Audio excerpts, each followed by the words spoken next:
ഉറങ്ങിക്കിടന്ന അല്ലെങ്കിൽ ഒരു അല്പം ആലസ്യത്തിൽ കിടന്ന സിംഹത്തെ തട്ടി ഉണർത്തിയിരിക്കുകയാണ്. പ്രതിയോഗികൾ പ്രകോപിപ്പിച്ചിരിക്കുകയാണ്. പ്രകോപിപ്പിച്ചിരിക്കുകയാണ്. അത് അത്തരത്തിൽ എഴുന്നേറ്റ് നിന്ന ഒരു എങ്ങനെയാണോ പ്രതികരിക്കുക ആ ഒരു വാക്കുകളായിരുന്നു എന്ന് തോന്നുന്നു. അദ്ദേഹം തീർച്ചയായിട്ടും ഒരു കാരണവശാലും ആശങ്കാകുലനായിരുന്നില്ല, വളരെ ആർജവത്തോടു കൂടി പറഞ്ഞ വാക്കുകളായിരുന്നു എന്ന് വേണം മനസ്സിലാക്കാൻ. നരേന്ദ്രമോദിയെ ഞാൻ ശ്രദ്ധിച്ചിടത്തോളം കാലം എനിക്കറിയാം. ഞാൻ ഇന്ത്യയിലെ രാജീവ് ഗാന്ധി മുതൽ നരേന്ദ്രമോദി മുതലുള്ള എല്ലാ പ്രൈം മിനിസ്റ്റർമാരും ഇവിടെ ഈ കേരളത്തിൽ വന്ന എല്ലാ പ്രൈം മിനിസ്റ്റർമാരുടെയും കൂടെ അക്കമ്പനി ചെയ്ത ആളാണ്.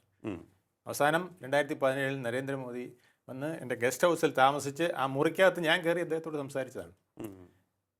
അതിന് അവസരം തന്നത് ഇവിടുത്തെ കമ്മീഷണറായിരുന്ന ഒരാൾ, അദ്ദേഹത്തിൻ്റെ സ്പെഷ്യൽ അരുൺകുമാർ സിൻഹ, അദ്ദേഹത്തിൻ്റെ ചീഫായിരുന്നു ഈ സെക്യൂരിറ്റിയുടെ, അതുകൊണ്ട് കിട്ടിയതാണ്. ആ അവസരത്തിൽ ഞാൻ അദ്ദേഹത്തെ പൂർണ്ണമായും ഞാൻ മനസ്സിലായി. എല്ലാ VIP വരുമ്പോഴും അവരുടെ മഹത്വം ഞാൻ നോക്കാറുണ്ട്. ഇദ്ദേഹത്തിൻ്റെ ഒരു പ്രത്യേകതയായിട്ട് ഞാൻ കണ്ടത് നിരീക്ഷണം.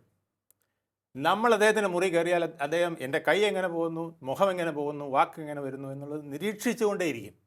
ഇത്ര നിരീക്ഷണമുള്ള ഒരു നേതാവിനെ ഞാൻ കണ്ടിട്ടില്ല. അതിനനുസരിച്ചായിരിക്കും അദ്ദേഹത്തിൻ്റെ മറുപടിയും. അത്രയ്ക്ക് ഷാർപ്പായിട്ടുള്ളൊരു മനുഷ്യനാണ്.